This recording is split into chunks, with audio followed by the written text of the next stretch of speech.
Till then, no mournful line had barred this ray. Savitri's work this way, and it goes on the frail breast of this precarious earth, since her armed side in its bed-fastened house, opened in sympathy with happier stars, where life is not exposed to sorrowful change, remembered beauty that claimed its ignored, and wondered at its world of fragile form, carried on canvas strips of shimmering time, the impunity of unborn nights was her Savitri. Although she leaned to bear the human load, her walk kept still the measure of the gods. Yes, she has taken immortal birth, but she is walking in the trade of the gods, in the paces of the gods, in the walk of the gods. Earth's breath had failed to stain that brilliant glass. Savitri is not going to be stained by the frailties, by the ugliness of this earth. Almost they saw who lived in her light, her playmate in the sempiternal sphere. The gods were there. What do they see here? Descended from his retirement. In her, attracting advanced luminance, the white fire, dragon bird of endless bliss. That is what they say from her. The white fire, dragon bird of endless bliss, the bird of Anand.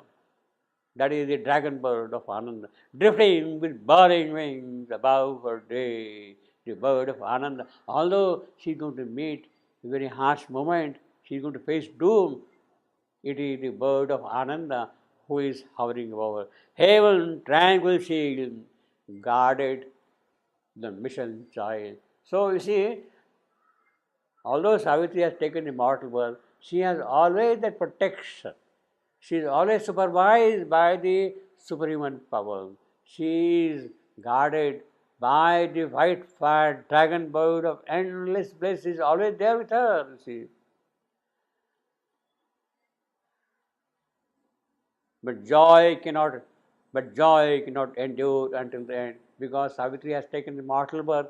She has to pass through mortal events, mortal course of life. There is a darkness in terrestrial things that will not suffer long to glad in note. Savitri must meet that. It is for that purpose she has come here. On her too closed the inescapable hand. The hand of destiny has to fall on Savitri. The armed immortal bore the snare of time. The armed immortal, she has come here as the immortal, and she has to bear the snare of time. Assigner of the ordeal, and the assigner of the ordeal we have seen last time, he is the master of evolution who has assigned to her this particular thing, has chosen for her this calamitous moment. She has to accept that thing, because it is through that alone that things can be done.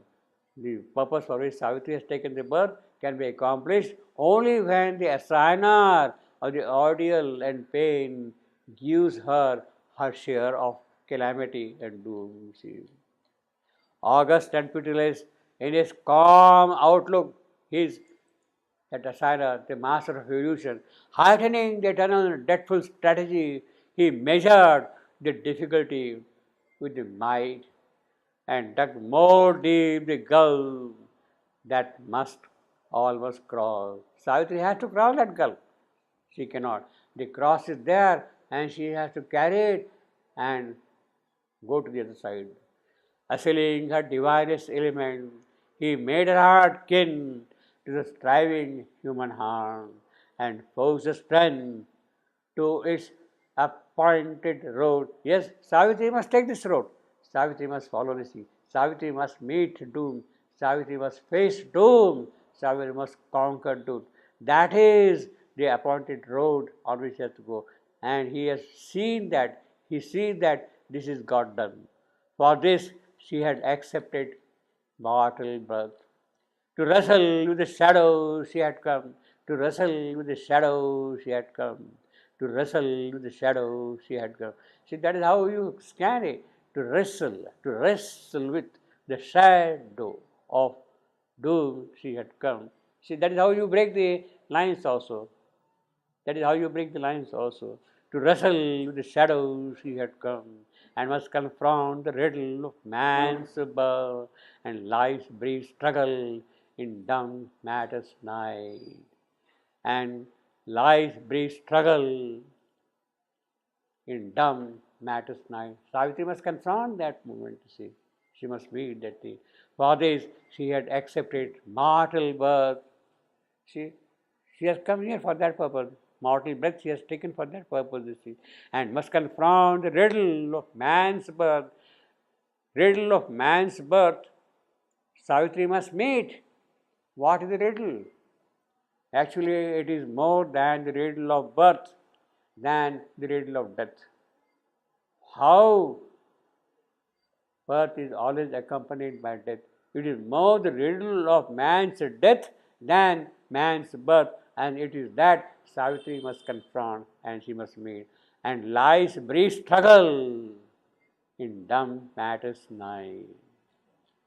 Whether to bear with ignorance and death, or hew the ways of immortality, to win or lose the godlike game for man, was her soul's issue thrown with destiny's die. With destiny's die, the soul's issue, whether to win with ignorance and death, to bear with ignorance and pain, or hew the ways of immortality, or hew. We have seen that thing last time also. To bear with ignorance, Savitri could have just accepted the condition, the status quo, the things as they are.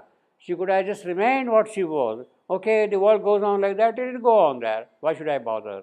She could have just continued her own work in that manner.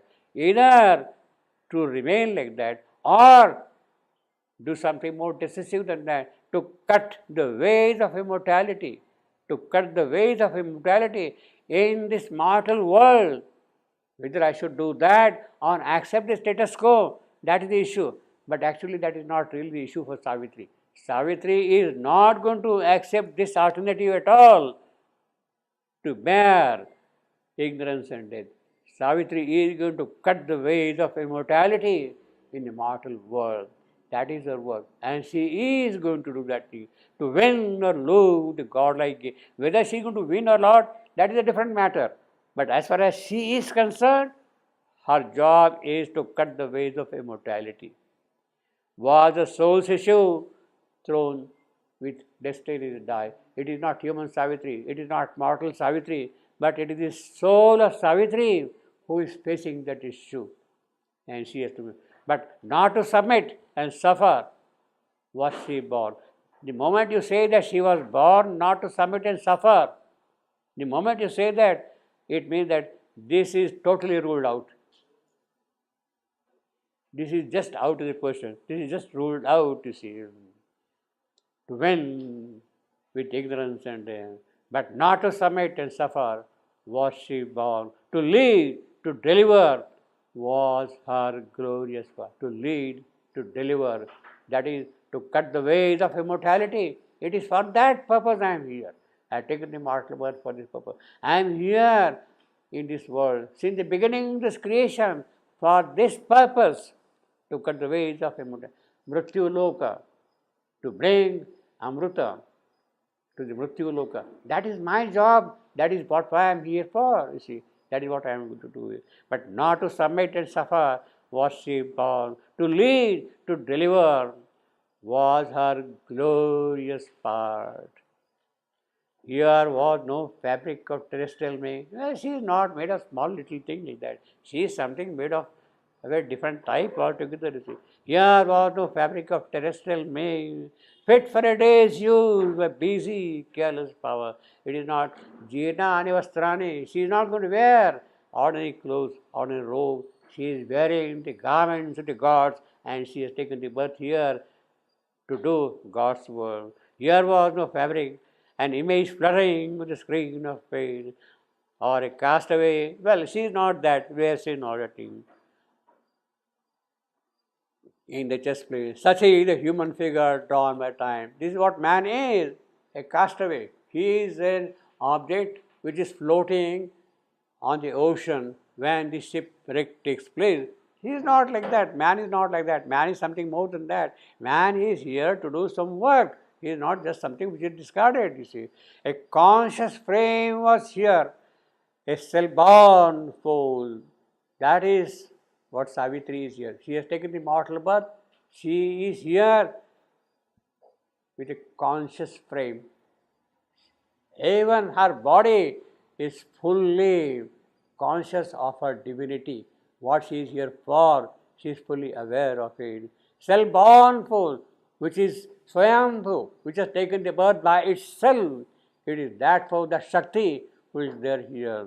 In this enigma of the dusk of God, the slow, strange, uneasy compromise of limiting nature with limitless soul, where all must move between an ordered charm and uncaring blind necessity to hide the spiritual fire. Dare not blaze. We'll skip that thing. Because of this reality, the throne of inconscient is safe.